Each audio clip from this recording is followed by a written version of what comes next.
Hey, friend, welcome to She Said podcast. I'm your host, Laura Cox Kaplan, and I'm really happy to have you with me today.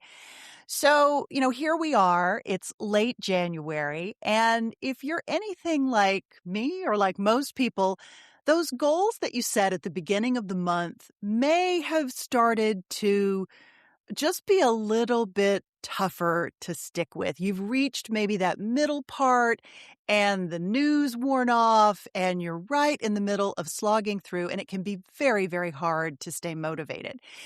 Now, if you've been with me over the course of this month listening to this podcast, you already know that we have been building what I would refer to as an intentional runway into goal setting, because most of us don't need more pressure. What we need oftentimes is better alignment.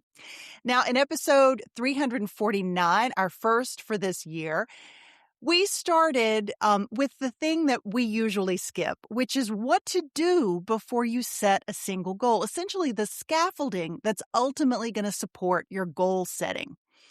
We talk about the importance of looking back on the year that's passed to think about what worked and what didn't, what you learned and what surprised you, and to really encourage you to give an honest assessment so that you have a clearer foundation in order to jump right into the goals that you want to set.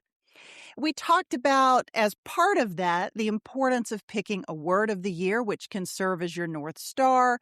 And that can be especially helpful, again, as I said, during the mid-month when maybe your enthusiasm for that goal has started to wane.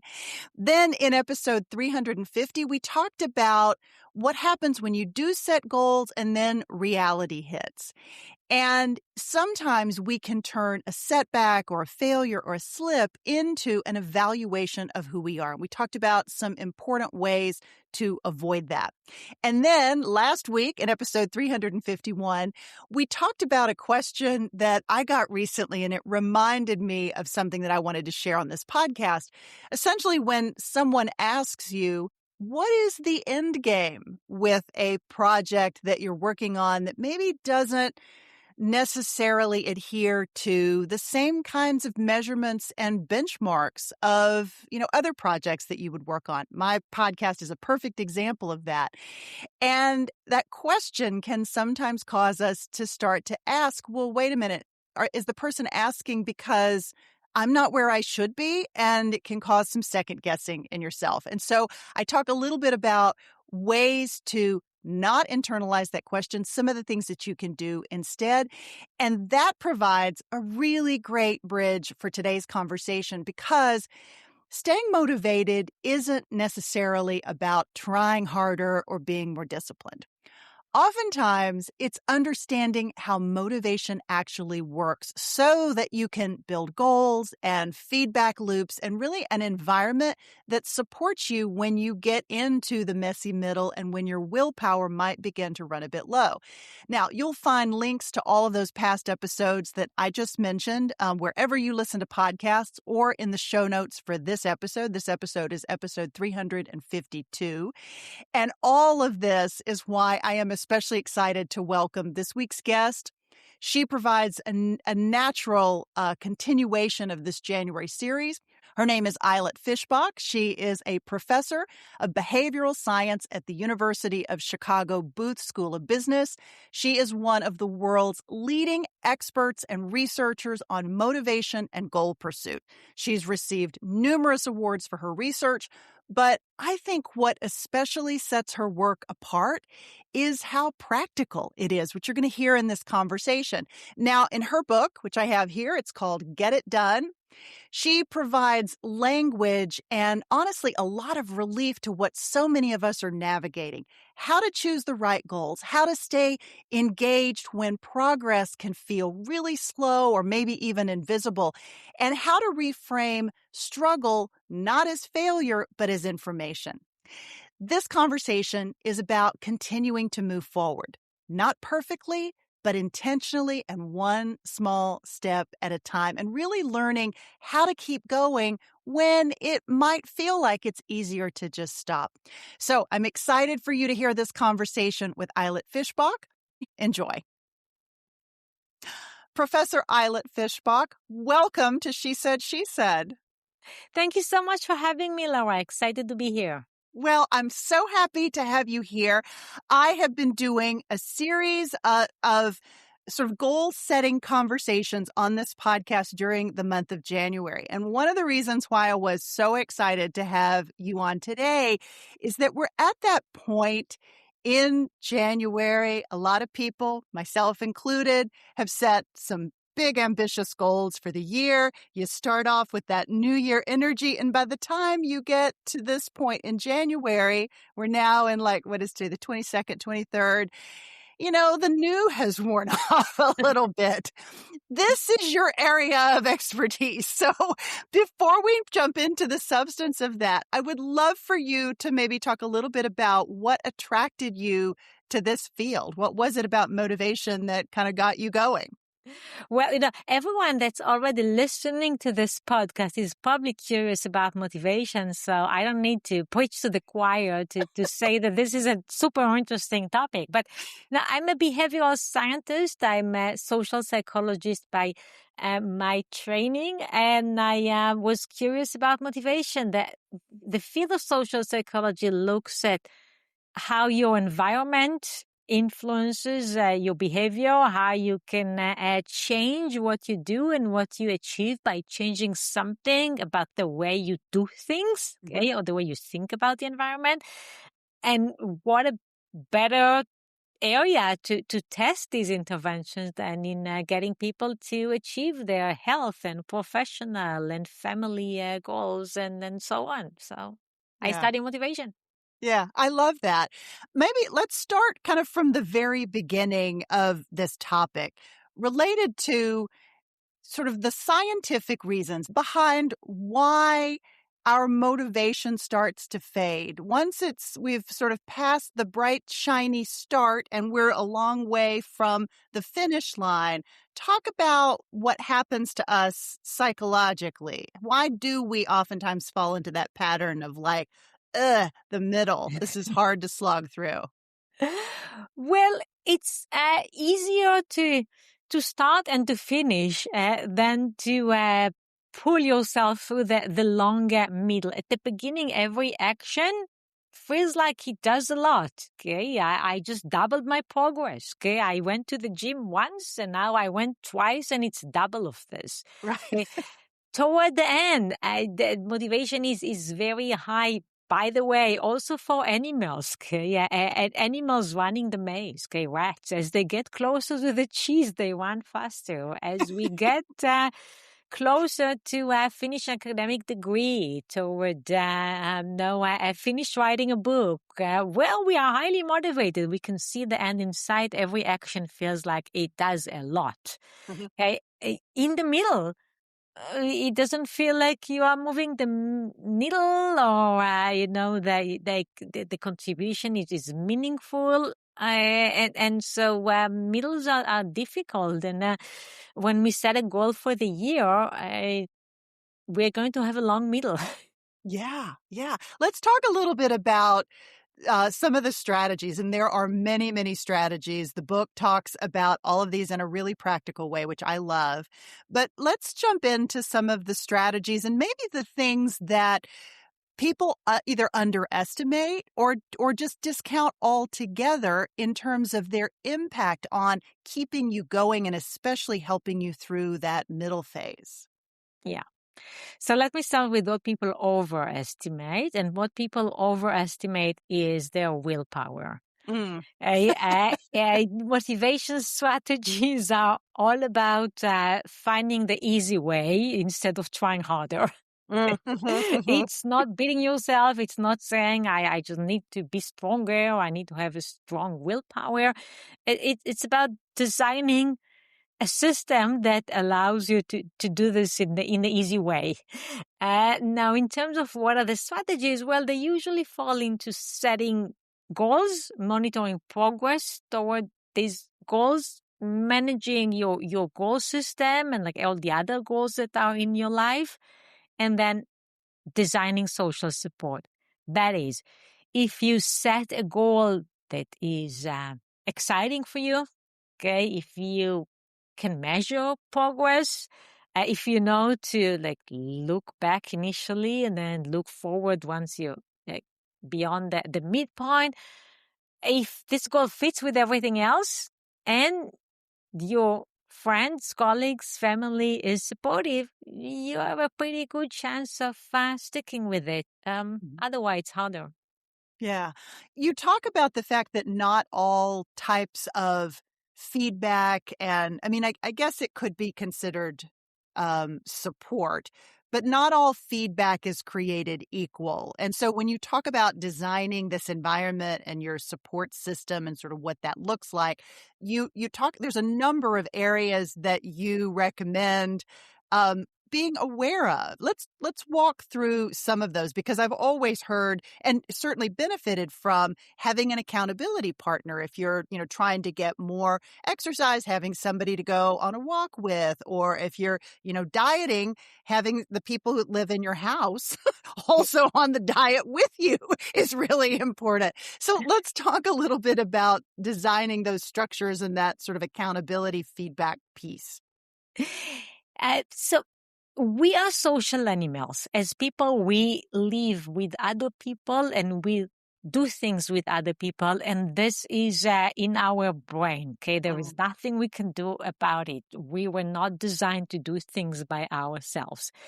And so if your goals are with people or if other people are aware of them, okay, and you mentioned healthy eating. So if your goal is to eat healthy with your entire family, or if your family is supportive of your desire to change what you eat, you have a much better chance.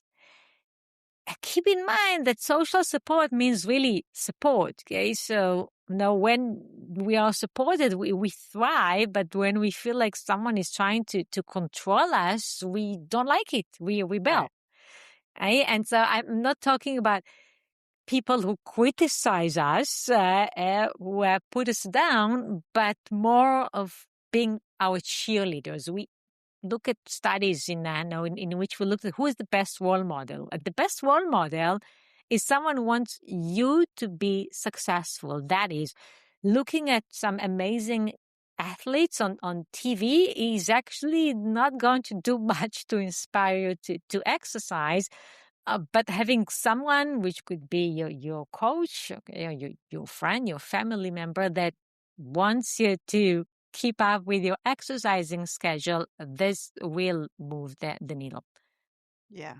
Yeah. Interesting. Talk about the aspects that are kind of counterproductive to that, because, if you're, whether it's, someone motivating you or whether you're trying to motivate your team or your children, for example, or maybe a spouse, like talk about how the right calibration for what that looks like, sort of what that level of support is, because I think I read in the book something about how it's not just about the positive. It's getting that balance right so that it's feedback. It's not just cheerleading, but it's also not negative either. So maybe talk us through kind of what that looks like.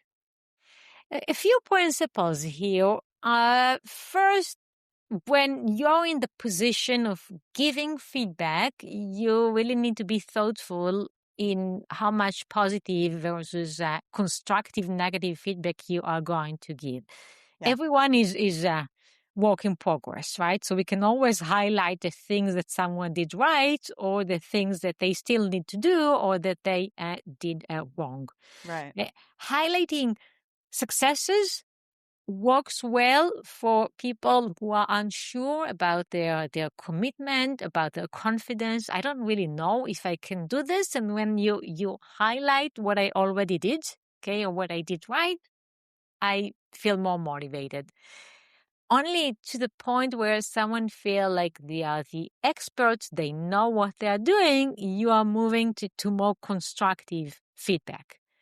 Okay, so if you are trying to teach a child how to play an instrument, you are not going to be too harsh of them when they are beginners, right? Because they will just conclude that it's not for me. I don't have the talent. I don't have the stamina. I cannot do this.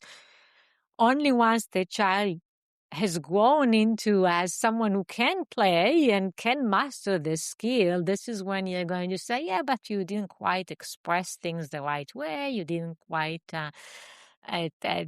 kept the, I don't know, the tempo or whatever, Right, right. and move to more negative feedback. We find that for like people themselves, it's really hard to learn from negative feedback. It really requires that you are confident enough to pay attention to the lesson, because otherwise, one of two things will happen. Either you will not pay any attention, it's as if you got no feedback, or you will conclude that this is not for you, that you are a failure because you have failed. Yeah. Yeah, absolutely. Okay, on this point of failure, and because we are in that, potentially that middle phase of the goal setting for the new year, talk a little bit about how you recommend people managing setbacks, because we're human, life happens. This is a podcast for incredibly busy women that have a lot on their plates. They're balancing work and life and motherhood and caregiving and all the things, right? Clearly, balls are going to drop, right? So, how do we keep from internalizing that, being too hard on ourselves? Kind of what does that look like? And how do we sort of maintain that level of motivation even when, things are kind of going sideways? So, Laura, here's the thing that never stops amazing me, even though I've been studying motivation for like 25 years now. People are very surprised when they experience setbacks. Okay, it's as if they did not expect that to happen. And why on earth are they so surprised? Okay, I mean, of course you will have setbacks. The most predictable thing is that you will have setbacks. You Right. plan to exercise every day and always eat what's good for you. You plan to never lose your temper. Of course you will lose your temper. Like, you know it, I know it, everybody knows that. And somehow when we experience these setbacks, for many of us, the first reaction is like, what just happened? And how can I recover from this? And maybe I should just give up on my aspiration because I have failed. Now, I say that because one of the simple strategies, this is actually a strategy that I studied when I got my PhD, that was a part of my PhD work many years ago. Just anticipate these setbacks, anticipate the obstacles. If you just think that this is going to be tense, okay, this meeting, this conversation is going to be hard, you are less likely to lose your temper than if you did not anticipate it in advance. If you are going to a party and you just stop for a second to anticipate that there's going to be a lot of alcohol there, you are less likely to be drinking too much than if you did not anticipate that. So the main strategy in my mind for dealing with setbacks is just sit down and anticipate them, because you will have setbacks. And at that point, you want to know how to recover, okay, and what to do. Yeah, it's kind of like planning, not so much planning for failure, but it's planning for setback, right? It's sort of creating, is it fair to say maybe creating like a plan two, essentially, or a backup plan or backup strategy, perhaps? Yeah, which is a big part of it, okay, the backup plan, but also just the plan. Okay? You are not going to every day be functioning on the best, highest level. Okay, this is just not human. We found in a study with my colleague, previous student Caitlin Woolley, that people plan for their future self in a way that suggests that their future self is not really a human. Okay, this is a cold person that will only do what's good for them. Okay, and so they tend to underestimate how important it is that my future self will enjoy what they do, will feel excited in the moment, will not only be driven by what's good in the long run. And part of anticipating setbacks is also realizing that my future self is not going to always be successful. Right, right. Okay, so let's assume we have failed to plan for the setback. We've had the setback. We're sitting in and wallowing in the setback and feeling really just cruddy about ourselves. What then? What's your recommendation for how we get out of the cruddy and sort of pick ourselves up by our big girl britches and keep going? What does that look like? What's maybe some strategies Yeah. for not wallowing in the setback? There's a bunch of strategies I want to mention too. Okay. The first one is to give advice to someone. Okay. It could be to Mm, your future self. And in research with Lauren Esquis Winkler, we found that when people post failure are encouraged to give advice, it kind of forces them to think about what they have learned. And they always find their advice more motivating than any advice that some expert will give them.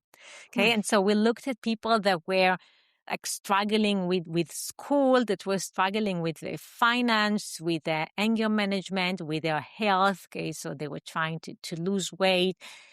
And after they have failed, they were always motivated by sitting down and giving advice. Interesting. My second suggestion would be to think about this unpleasant experience as a sign that you're developing. Okay, this is a signal that something is happening. People have this intuition when they exercise. They realize that when they sweat and like they breathe hard and their body is not fully comfortable, that's a good sign. Okay, that means that something is happening. Right. Okay, emotionally, we need to learn that too. Okay, when we don't feel well emotionally, it's like sweating when you exercise. Something is happening. You are learning. You are growing. This all makes so much sense to have, you lay it out like this and it makes perfect sense, right? But the question that I have in my mind is, how is it that we still are sort of mystified by this when it happens? Why don't we do a better job of raising our children with this in mind, sort of teaching them that this is part of that? Where is the disconnect? Why do we not? Why is this such a difficult concept for us to internalize and grasp? Oh, that's a very philosophical question. I wonder. I think that a lot of it comes from our naive belief. By the way, also as researchers, that there is such a thing as a willpower.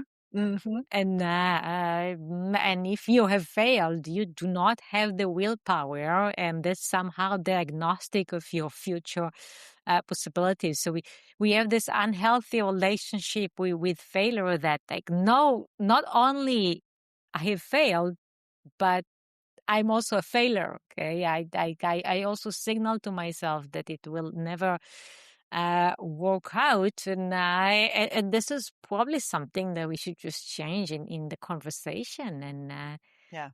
in the culture. And then, maybe another part of why it's so hard to learn from setbacks is just that it always a surprise for us. Okay, Yeah. we always imagine everything happening exactly as we planned it. Okay, the number one fallacy in behavioral science is the planning fallacy. Mm, Okay, what is the planning fallacy? Is that we don't realize that we will be behind. Okay, that we will not meet our deadlines. That things will not work out exactly on schedule. Why is that? Because when we plan things, okay, like our plan is exactly as scheduled, and we are always very strong, and the weather is always beautiful, and everybody is fully supportive, and then life happens. right. Right. Exactly. Exactly. Oh my gosh, so fascinating. Um, let's talk a little bit about rewards and incentives, which I don't think we've talked about yet, and the role that they can play in helping us really both stay on track and maybe get back on track when we have a slip. Yes, so incentives are interesting because incentives are often used to motivate others, right? So we give incentives to our employees, to our children, to people around us to motivate them, and they also incentivize us. So that there is less work on giving incentives to yourself. Mm. However, just as much as we can incentivize others, we can incentivize ourselves. And usually we think about this as adding this like mini goal. Okay. And so, the reason that you want to exercise is because you want to be healthy. That's the big goal. Okay, but if you add some small incentive, if I like do it and I'm going to, I don't know, get myself some nice coffee, or by the end of the week or the month, give myself some prize, you kind of added the small incentive, a small goal, Mhm. okay, that allows you to stick with the one that is in the long run. Of course, you should be careful because incentives are tricky. They can also backfire. Okay? Sometimes they obscure the reason that we do things. We forget about the big goal. We do it only for the incentives. So, put incentives at these like daily small things that keep you on track, but beware. Yeah. Okay. Maybe can you dig into that a little bit more in terms of how they can sort of obscure the bigger goal, maybe your bigger mission, your bigger why, or your bigger purpose, for perhaps, and sort of what that looks like? Oh, there was like so much research on how incentives go the wrong way. Let me one study that we ran was with children. They were children between the age 3 to 5. That was a here in Chicago with Mikhail Maimaran, and basically we told them a story about a girl that ate carrots and that made her strong or that made her smart, and that there were like external incentives. Okay, she like ate these carrots and then she could count to 100. What we found is that kids were less likely to eat carrots after this. Now they did have one carrot because they wanted to count to 100, right? But they don't want the whole bowl. It's Right. kind of it's medicine. Lots of research on how incentives basically confuse us in my life, okay? Because I'm so used to keeping the speed limit so I don't get a fine. When I feel certain the police is not here, or I can find myself overspeeding. I kind of, in my mind, forgot that the reason to obey traffic laws is to keep myself healthy and in one piece. Okay, it's not about Right. incentives. Uh, so you can see that. Just let me throw here another example. You can see that when people turn 21, they get drunk. Okay, like what's going on here?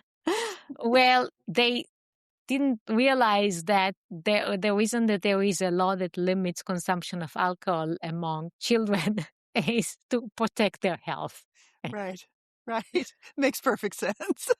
Yeah. We haven't talked about temptation and self-control as much, which is sort of I think closely related, right?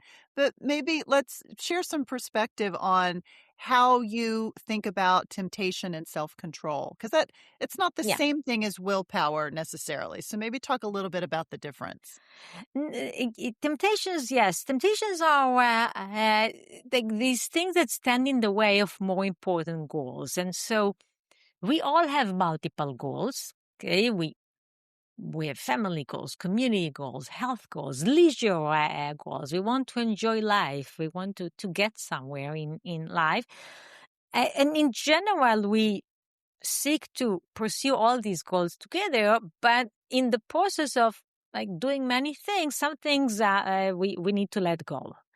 Okay, so maybe in pursuit of my health, I should not eat certain things. Okay, and in pursuit of my relationship, I should not engage in certain behaviors such as leaving the kitchen a mess. Okay, so these become temptations. Okay, eating the chocolate, making a mess, these things that by themselves, they are kind of fun.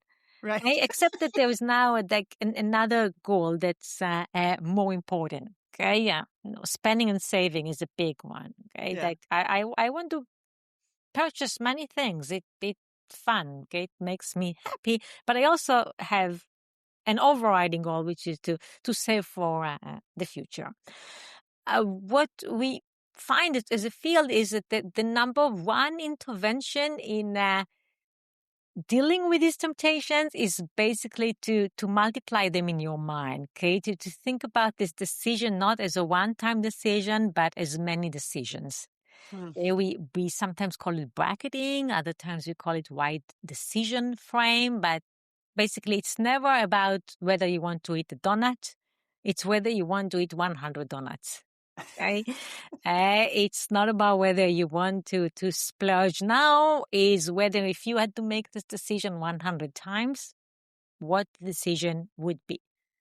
Now, Yes. sometimes you want to like allow a donut or to splurge, but you don't want to allow it 100 times. So if you think that this decision is exactly like every decision that you have every day, well, that helps us better identify our priorities, if that makes sense. Yeah. No, that makes perfect sense. It makes perfect sense.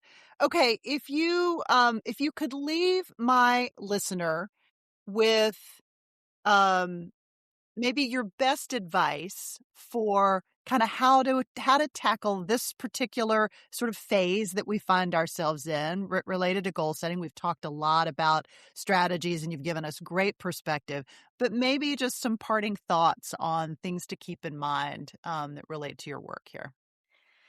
So, no, because it's January, I would mention that we have followed thousands of people in pursuit of New Year's resolution. And the number one predictor of whether people will be successful is intrinsic motivation. That is whether they found something that they look forward to doing, that they're excited about doing. Okay. Now, obviously, if you set a resolution, I can tell by the fact that you set a resolution that you're not too excited to do this, okay? Because otherwise you would already be doing it. Right. Right? So, like, it's not that you set a resolution to eat ice cream and watch Netflix. But if you are more excited than me, okay, if you set a resolution to eat healthily and you're kind of excited about exploring all this healthy cooking and these new things that you did not eat or cooked before, you have a better chance than if I set a resolution of like not eat everything that I like and I just dread it. Yeah. Yeah. So, intrinsic motivation is really the one main predictor of adherence to resolutions. And then just a very general strategy, I'll go back to where I started. You need to find the easy way rather than trying harder. Okay, you need to change the situation. You need to change what's around you, how you think about it, who is around you. You have to make it easy because you're not going to be a different person. And you cannot really work much harder. And so find the easy way. Yeah, ultimately removing those obstacles. Okay, so Ayelet, I'm curious, given that you are the expert on goal setting and motivation, did you set New Year's resolutions for yourself? It's the personal question, but Yeah, I did, and it's already like the end of January, and I have not made much progress. so are you as the expert, do you find yourself, do you beat yourself up because you know the rules, you know what it's going to take? Like how do you deal with that when your own goals are a little harder to reach? Yeah, well, so my resolution was I wanted to be more of, like to enjoy art more. I want Ah, to go to the theater more. I want to go to concerts. I feel like I live my life and not finding enough space for this. So mm, this is my resolution. And now you need to organize these things in advance. Really, right. that's my issue, that you need to just sit down and do the homework and identify the things that you want to do this year and do a schedule. And I now made a public commitment to you and your listeners that I'm going to do this. And I think that this is a pretty good strategy. I will be doing it. I love it. I love it. I love it. Well, this has been delightful. I've loved our conversation. Ayelet Fishbach, thank you so much for being here. Thank you, Laura, so much for having me. And I hope that everybody is successful with at least some of their goals for the new year. Absolutely. Absolutely.